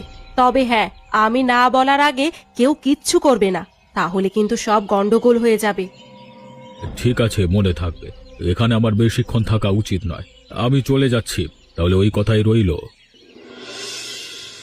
কালকে তুমি এলে না কেন? বাবা আসতে দেয়নি, তাই আজ ভাগ্যিস তাড়াতাড়ি ঘুমিয়ে পড়েছে। মাল এনেছি, টাকা কই? কে তুমি? গলার আওয়াজটা যেন। এবার চিনতে পারছিস আমাকে মাধুরী? এ কি অনামিকা দিদি? আরে শয়তান, তুই এটা কি করেছিস? কে কোথায় আছো?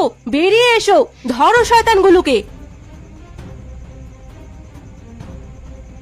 তুই আমাকে চিনিস না শশী, আমি তোকে চিনি। সাধু বেশে কত বড় শয়তান তুই, সেটা আমার থেকে ভালো আর কেউ জানে না। শেষ পর্যন্ত তোকে এত পড়াশোনা শিখিয়ে মাধুরী তুই এই লাইনে গেলি? মানুষ খুন করে তার শরীর থেকে অঙ্গ প্রত্যঙ্গ নিয়ে বেচে দিচ্ছিস? তুই এতটা নিচে কিভাবে গেলি? বিশ্বাস করো বাবা, আমি সব সত্যি বলছি। আসলে শহরে গিয়ে উচ্চ জীবনযাত্রার সাথে নিজেকে মানিয়ে নিতে গিয়ে অনেক টাকা ধার করে ফেলেছিলাম চারিদিকে। তোমার থেকে ভয়ে চাইতে পারিনি। ধীরে ধীরে টাকার লোভে তাই এই শয়তানের পাল্লায় পড়ে যাই। তারপর টাকার ভূত চেপে ধরে আমাকে। আমি যা করেছি এর কথাই। কিন্তু তা হলেও তোমার দোষ মাধুরী। হায় হায় হায়, তার মানে আমার ছেলেটাকেও তোমরা এভাবে শেষ করে ফেলেছো শুধুমাত্র কয়েকটা টাকার লোভে। তোমাকে আমরা কত ভালোবাসতাম, আর যারা তোমাকে ভালোবাসতো তাদের খুন করে এইভাবে তুমি ভালোবাসার মূল্য দিলে। অনামিকা, দূর করে দে ওদের। আমি আর চোখের সামনে ওদের দেখতে চাই না। দুজনকে দড়ি দিয়ে বেঁধে থানায় নিয়ে চলো সবাই। যা বিচার হওয়ার সেখানেই হবে।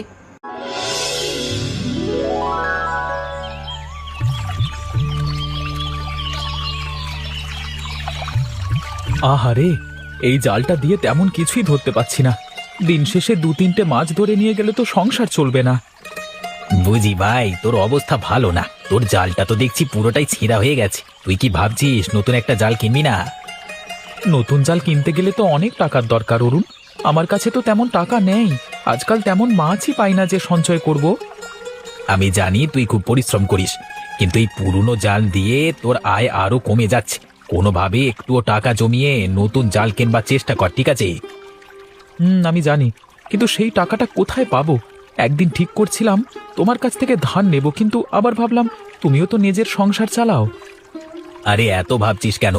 আমি কি তোর বন্ধু না? তোর প্রয়োজন হলে আমাকে বলবি না? তুই নতুন জাল কিনবার টাকা ধার নে আমার কাছ থেকে, পরে ধীরে ধীরে শোধ করে দিস। আমি তাড়াহুড়ো করব না। তুই সত্যি বলতে খুব ভালো বন্ধু রে অরুণ। তোর সাহায্যটা আমার খুব দরকার ছিল। বিধাতা তোকে ভালো রাখুক। আরে আমাদের বন্ধুত্ব তো শুধু মুখের কথা না। তুই নতুন জাল নিয়ে আয় বাড়াতে পারলে তোর ঘরেও শান্তি আসবে। তোর সংসার ভালো চললে আমিও খুশি হব। তুই ঠিক বলেছিস, নতুন জাল দিয়ে আমি আবার নতুন করে শুরু করতে পারবো। দেখি কাল কি বাজারে গিয়ে জাল কিনি তোর টাকায়। তুই শুধু কাজ কর, আর কোনো চিন্তা করিস না। আমরা বন্ধু হিসেবে সব সময় একে অপরের পাশে থাকবো। হ্যাঁ ভাই, আমি তোকে কথা দিলাম, আজকে থেকে আমরা একে অপরের পাশে থাকবো। কোনো দিন কেউ কাউকে ধোকা দেব না। হয়েছে হয়েছে, এখন চল বাজারে গিয়ে দুই বন্ধু মাছ বিক্রি করে আসি। তারপরে আমি তোকে সেই টাকা দিয়ে জাল কিনে দেব। হ্যাঁ হ্যাঁ, চল চল চল। এই যে তাজা মাছ, একদম নদী থেকে ধরে এনেছি, একবার দেখে যান। তাজা মাছ। এগুলো তো বেশ বড় সড়ো মাছ। কত দাম ভাই? ভাই, দাম তো কম রাখছি। একদম তাজা মাছ, কেজিতে 300 টাকা। 300 টাকা একটু বেশি না? অন্য জায়গায় তো 280 টাকায় পাচ্ছি। ভাই, অন্য জায়গার কথা জানি না, কিন্তু আমাদের মাছ একদম নদী থেকেই ধরে আনছি। তাজা মাছের জন্য কিছুটা দাম তো লাগবেই, তবে আপনি নিলে 280তেই দিয়ে দেবো, আর কিছু বলবো না। ঠিক আছে, 2 কেজি দিন। তাজা দেখাচ্ছে, দাম নিয়ে আর ঝামেলা করব না। এটা নিন 2 কেজি। আপনি প্রতিদিন আসলে এমন তাজা মাছ পাবেন। ঠিক আছে, কালকে আবার আসবো। দেখলি সুজয়, মাছ বিক্রি ভালোই হচ্ছে। মানুষ তাজা মাছের কদর বোঝে, বুঝলি?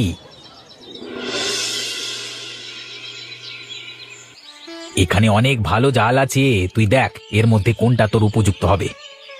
ওহ, সবগুলোই তো সুন্দর, কিন্তু জালের তো অনেক দাম। আমি কি করে এত টাকা তোকে শোধ করব? এখন তোর চিন্তা করতে হবে না। আমি আজকে তোর জন্য নতুন জাল কিনে দিচ্ছি। তুই যেটা পছন্দ করিস সেটাই নেব। এই জালটা দেখতে খুবই ভালো, কিন্তু অরুণ, এটার দাম অনেক হবে মনে হচ্ছে। দেখ সুজয়, আজকে আমার ব্যবসা খুব ভালো হয়েছে। তুই এর বেশি কিছু ভাবিস নে। যেটা ভালো লাগে তুই নে। তুই যেদিন পারিস টাকা দিবি। কিন্তু অরুণ, আমি তো একজন সামান্য জেলে। তোর মতো ভালো বন্ধু পাওয়া সত্যি ভাগ্যের ব্যাপার। বন্ধুত্ব মানেই একে অপরকে সাহায্য করা। তুই আমার ভাই, আর ভাইদের জন্য কিছু করলেই খুশি লাগে। এই জালটা আমার জন্য অনেক মূল্যবান। আমি তোর উপকারের কথা কোনোদিন ভুলবো না রে। আরে বাস করবি পাগলা, রুলায়েগা ক্যা? আমি প্রতিজ্ঞা করছি, আমি কঠোর পরিশ্রম করব এবং আমাদের স্বপ্ন পূরণের জন্য চেষ্টা করব। এখন চল আমরা বাড়িতে ফিরে যাই। তোর নতুন জাল দিয়ে কালকে থেকে নদীতে মাছ ধরবো আমরা। আর শোন, কালকে আমি একটু শ্বশুর বাড়ি যাব। ফিরতে 2 দিন সময় লাগবে। এই 2 দিন তুই একা মাছ ধরিস, ঠিক আছে? আচ্ছা চল, এখন বাড়ি যাই। নতুন জাল দেখে গিন্নি অনেক খুশি হবে। হায় রে, তুমি কি করছো গিন্নি? তোমার মাথা কি গেছে? মুখে ওসব কি মেখেছো? আমার বরটা ভারি মূর্খ দেখছি। আর এটাকে ফেসিয়াল বলে, এটা করলে ফর্সা হওয়া যায়। বুঝলাম, কিন্তু গিন্নি, তোমার মুখের অবস্থা তো একদম আলাদা। সাদা রং আর শশা দিয়ে নাকি ফেসিয়াল? এই এত হেসো না তো, বলে দিলাম। হ্যাঁ, জালটা কোথায় পেয়েছো সেটাই বলো। এই জাল অরুণ আমাকে আজকে নতুন জালটা কিনে দিয়েছে। এখন থেকে আমাদের আর অভাব হবে না গো। তাই? অরুণ আসলে বড় বোকা। বোকা না হলে কেউ কি এত টাকা দিয়ে জাল কেনে? এসব কি বলছো তুমি? অরুণ আমার বন্ধু, তাইও আমাকে বিপদের দিনে সাহায্য করেছে। আমি মাছ ধরে ওকে ওর টাকা আবার ফিরিয়ে দেব। তুমি দেখছি একটা গাধা গো। টাকা কেন দিতে যাবে? আমাকে একটা সোনার হার গড়িয়ে দেবে, বুঝলে? না হলে কিন্তু আমি আমার বাপের বাড়ি চলে যাব। গিন্নি, তুমি রাগ করো না। আমি তোমাকে হার গড়িয়ে দেব। এখন চলো চলো ঘরে চলো।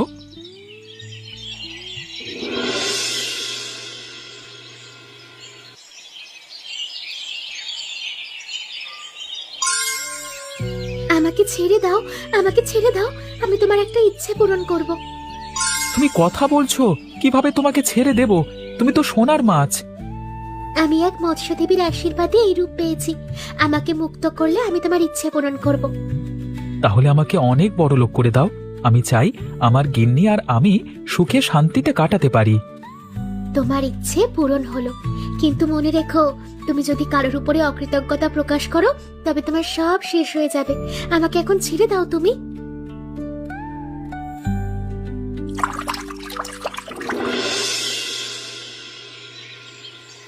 গিন্নি, আমি আজকে নদীতে একটা সোনালী মাছ পেয়েছিলাম। সে আমাকে ছেড়ে দিতে বলল, আর আমি তাকে বলেছি আমাকে বড় লোক করে দিতে, আর এই সব তারই ফল। সত্যি? তাহলে তো আমাদের জীবনে পরিবর্তন আসবে। কিন্তু এটা তো স্বপ্নের মতো গো, এটা আমরা স্বপ্ন দেখছি না তো? দেখো, সবকিছু বদলে গেছে। এখন আমরা সুখে থাকতে পারবো। আমাদের আর কষ্ট নেই গিন্নি, এবার আমাদের সুখের দিন। এই সুজয়, ঘরে আছিস? আমি অরুণ, তোর বন্ধু। একটা বড় বিপদে পড়েছি। আরে অরুণ, এতদিন পর? কি ব্যাপার? এমন হঠাৎ আমার দরজায় আসা? ভাই, আমার বউ খুব অসুস্থ, তার চিকিৎসার জন্য কিছু টাকা দরকার। আমি জানি তোর এখন অনেক সম্পদ হয়েছে, একটু সাহায্য কর আমাকে। এই অরুণ, তুই এখানে কি করছিস? হ্যাঁ, এত সাহস কোথা থেকে হলো রে তোর? আমাদের কাছে সাহায্য চাইতে এসেছিস? আমাদের সঙ্গে এখন তোর কি সম্পর্ক? বোন, আমি তো তোমাদের পুরনো বন্ধু। বিপদে ছিলাম, একটু সাহায্য চাইতে এসেছি আমি আজকে। বন্ধু? তুই এখন আমাদের স্তরের না, বুঝেছিস? আমাদের দরজায় এসে সাহায্য চাইতে লজ্জা লাগে না? তুই যা, অন্য কোথাও কি সাহায্য খোঁজ গিয়ে। আমরা তো আর গরিব নই, গরিবের সঙ্গে আমাদের কোনো সম্পর্ক নেই। সুজয়, তুই কিছু বলবি না? আমি তোর পুরনো বন্ধু রে। আজকে তুই আমার দিকে ফিরেও তাকাচ্ছিস না। শোন অরুণ, আজকে আমি যে অবস্থানে আছি তা আমার পরিশ্রমের ফলে হয়েছে। তোকে সাহায্য করবার মতো সময় আমার নেই। আমার জীবন এখন অন্যরকম। তুই এখান থেকে চলে যা। এটা কি হচ্ছে? সবকিছু কোথায় চলে যাচ্ছে?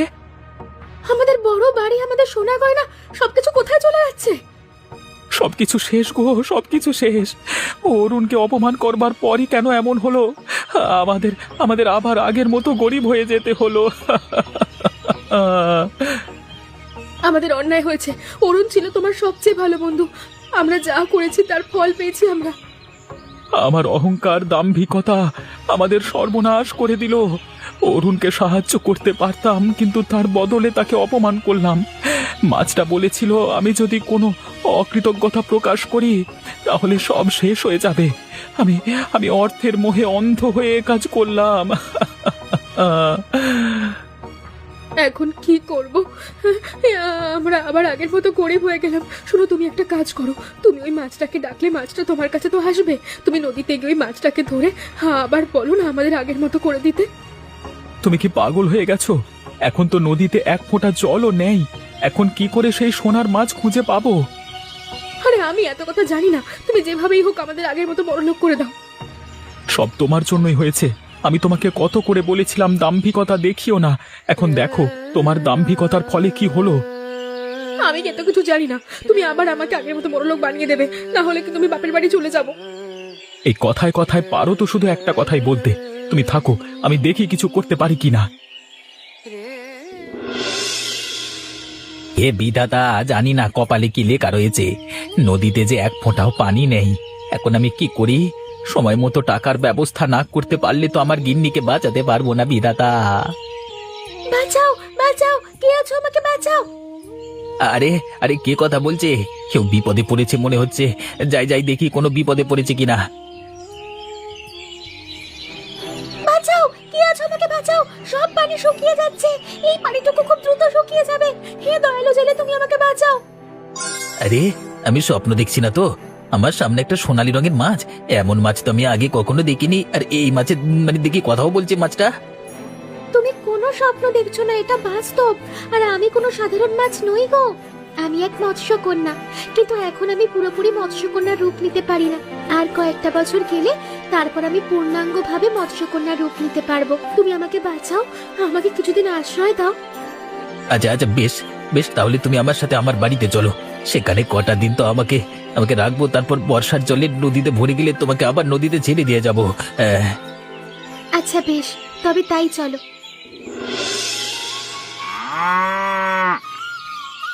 কি গো, আজ তোমার বালতিটা বেশ ভারী ভারী লাগছে। আজকে মাছ পেয়েছো? গিন্নি, একটা মাছ পেয়েছি, কিন্তু এটা কোনো সাধারণ মাছ নয়। এসব কথা ছাড়ো তো, তোমার শরীরের কি অবস্থা এখন তাই বলো। তুমি আমাকে নিয়ে কোনো চিন্তা করো না, আমি ঠিক হয়ে যাব। তুমি কি যেন একটা বলছিলে? নদীতে শুকিয়ে গেছে, তাই আজকে নদীর পাশ ধরে অনেকক্ষণ হাঁটছিলাম একটা ডোবার খোঁজে। ভেবেছিলাম যদি একটা ডোবা পাই তবে ডোবার মধ্য থেকে মাছ ধরতে পারবো, কিন্তু মাছ না পেয়ে ক্লান্ত হয়ে একটা গাছের নিচে বসতেই একটা ঘটনা ঘটে যায়। ঘটনাটা ঘটে যায় কি আবার? ঘটনাটা তো ঘটলো, বলো। এই দেখো, আমার বালতির মধ্যে একটা সোনালী রঙের মাছ, আর এই মাছ কোনো সাধারণ মাছ নয়। এই মাছটা কথা বলতে পারে, আর এই মাছটা একটা মৎস্যকন্যা, আর কয়েক বছর পরেও পূর্ণাঙ্গ রূপ নিতে শিখবে। এসব বলছো? মাছ কি আবার কথা বলতে পারে? পারি গো পারি, আমি কথা বলতে পারি। তোমার স্বামী যা বলছে তা সব সত্যি। তোমার কি হয়েছে? তোমাকে দেখে খুব অসুস্থ মনে হচ্ছে।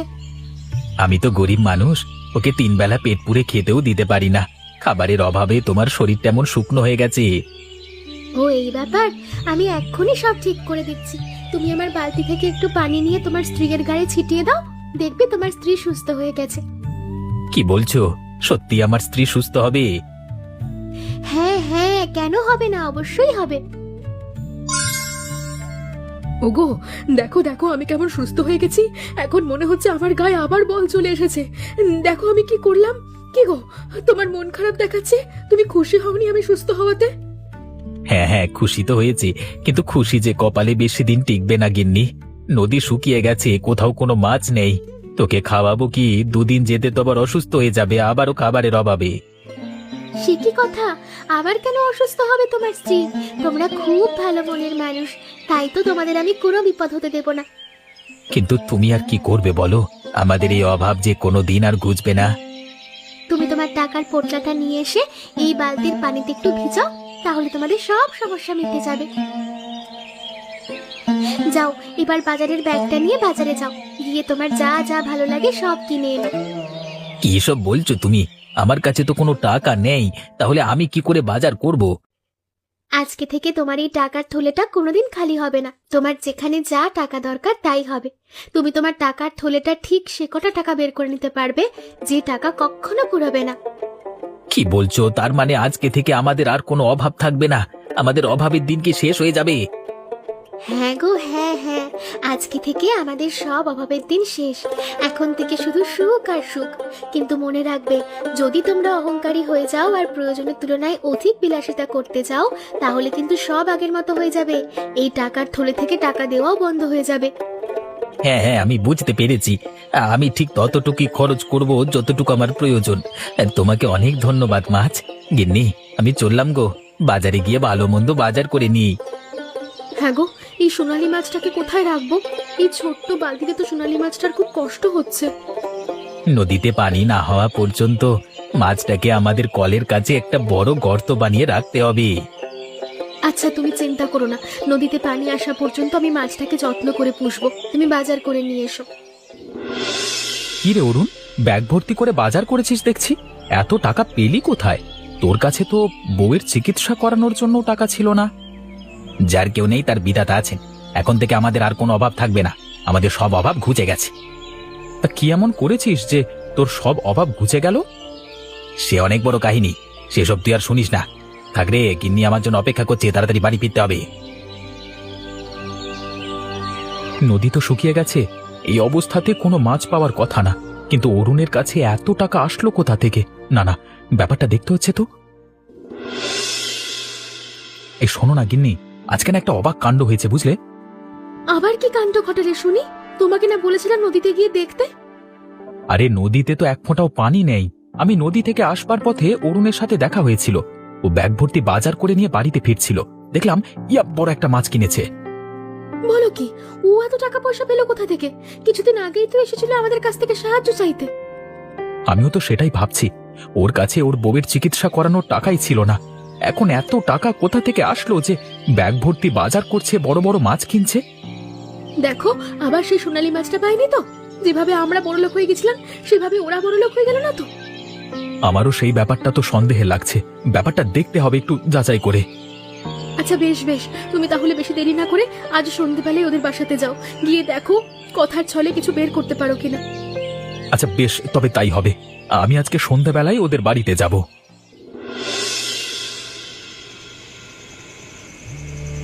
কতদিন পরে পেট পুড়ে আজকে ভাত খাচ্ছি বলো গিন্নি। আর তোমার রান্নাটা যা হয়েছে না, কি বলবো। হ্যাঁ গো, আজ অনেকদিন পরে একটু কবজি ডুবিয়ে শান্তি মতো খাচ্ছি। সবই হয়েছে ওই মাছের জন্য। আরে আরে, তুমি কি পাগল হয়ে গেছো? এসব কথা এত জোরে কেন বলছো? ভুলেও মাছের নাম নেবে না, দেওয়ালেরও কান আছে। কেউ যদি শুনে ফেলে তাহলে অনর্থ হয়ে যাবে। এই অসময়ে কে আর আসবে, এখানে শুনবেই বা কে?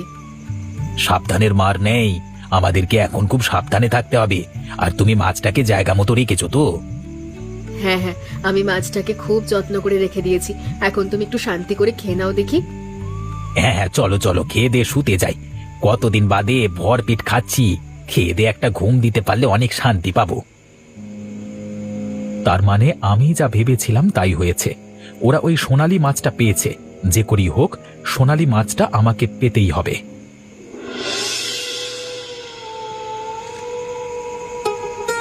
গিন্নি, মাছটাকে বাইরে রেখে যে আমার কিছুতেই শান্তিতে ঘুম হচ্ছে না।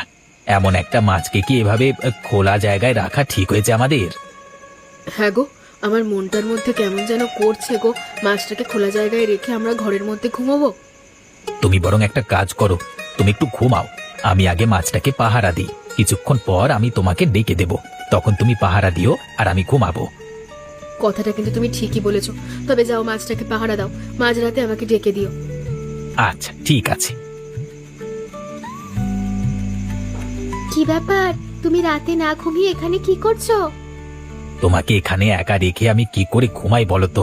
তোমার যদি কোনো ক্ষতি হয়ে যায় তাহলে যে নিজেকে মাপ করতে পারবো না। এসব নিয়ে তুমি চিন্তা করো না, আমার কেউ ক্ষতি করতে পারবে না। তুমি গিয়ে নিশ্চিন্তে ঘুমো, আমি নিজেই নিজেকে রক্ষা করতে পারি। না না, কেউ যদি তোমাকে এখান থেকে নিয়ে যায়? আমার ইচ্ছের বিরুদ্ধে কেউ আমাকে এখান থেকে নিয়ে যেতে পারবে না। যদি কেউ জোর করে কাজ হাসিল করতে চায় তাহলে সে উচিত শিক্ষা পাবে। আচ্ছা আচ্ছা, বেশ বেশ, তাহলে আমি ঘরে গেলাম, সাবধানে থেকো। আরে আরে, ওই তো কলের পারে বড় একটা গর্ত দেখা যাচ্ছে। এই গর্তটা আগে তো ছিল না। তার মানে মাছটাকে ওরা এই গর্তের মধ্যেই রেখেছে। আরে এই তো সোনালী মাছটা। ওগো সোনালী মাছ, তুমি আমার সাথে চলো। না না, আমি তোমার সাথে যাব না, আমি এখানেই থাকবো। দেখো না, আমি আবার আগের মতো হয়ে গেছি গরিব। আমাকে আবার বড়লোক করে দাও। তোমাকে আমি বলেছিলাম অহংকারী হয়ে যেও না, তুমি এতটাই অহংকারী হয়ে গিয়েছিলে যে নিজের সব থেকে ভালো বন্ধুকে চিনতে পারোনি, তাই তোমার সব শেষ হয়ে গেছে। আমার ভুল হয়ে গেছে, এবার মতো আমাকে ক্ষমা করে দাও। তুমি আমার সাথে চলো, আমি তোমাকে অনেক যত্ন করে পুষবো। দেখো না, ওই অরুণ তোমাকে কেমন একটা পচা ডোবার মধ্যে রেখে দিয়েছে। অরুণের মন পরিষ্কার, ও তোমার মতো দাম্ভিক না। আমি এখানেই থাকবো, তুমি চলে যাও। আমি জানতাম তুমি এমনই করবে, তাই তো আমি সব বন্দোবস্ত করে এসেছি। তুমি একটুখানি দাঁড়াও, এখনই আমি তোমার মজা দেখাচ্ছি। কথায় আছে, সোজা আঙুলে ঘি না উঠলে আঙুলটা একটু বাঁকাতে হয়। বললাম আমার সাথে গেলে না, এবার তোমাকে জোর করি নিয়ে যাব। তুমি ভুল করছো, এমনটা করো না। আরে চুপ থাক, একদম চুপ থাক। তোকে নিয়ে গিয়ে এখন আমি রান্না করে খাবো। আরে এটা কি হলো? আমি তো নিজের জালে নিজে আটকে গেলাম। আমি তো আগেই বলেছিলাম যে তুমি এমনটা করো না। আমার ইচ্ছের বিরুদ্ধে আমাকে কেউ হাসিল করতে পারে না। তোমাকে একবার সুযোগ দিয়েছিলাম, তুমি সেটা নষ্ট করে ফেলেছো। আমার ভুল হয়ে গেছে, আমাকে তুমি মাফ করে দাও সোনালী মাছ। না না, আমি তোমাকে মাফ করব না। তোমাকে যদি মাফ পেতেই হয় তবে অরুণের কাছে পা ধরতে হবে। কিরে সুজয়, তুই এখানে? আর তুই এভাবে জালে জড়িয়ে আছিস কেন? তোমার এই অসৎ বন্ধু আমাকে এখান থেকে নিতে এসেছিল, তাই আমি ওর এই হাল করেছি। আমাকে তুই মাফ করে দে বন্ধু, আমি অন্যায় করেছি, আমাকে তুই মাফ করে দে। ঠিক আছে, আমি তোকে মাফ করে দিলাম, কিন্তু এরপরে এমন ভুল করলে আর তোকে মাফ করব না। সত্যি আমার ভুল হয়ে গেছে বন্ধু। আমি তোকে কথা দিচ্ছি, আমি আর কোনো দিন কোনো দাম্ভিকতা দেখাবো না। তুই সত্যি আমার প্রকৃত বন্ধু রে।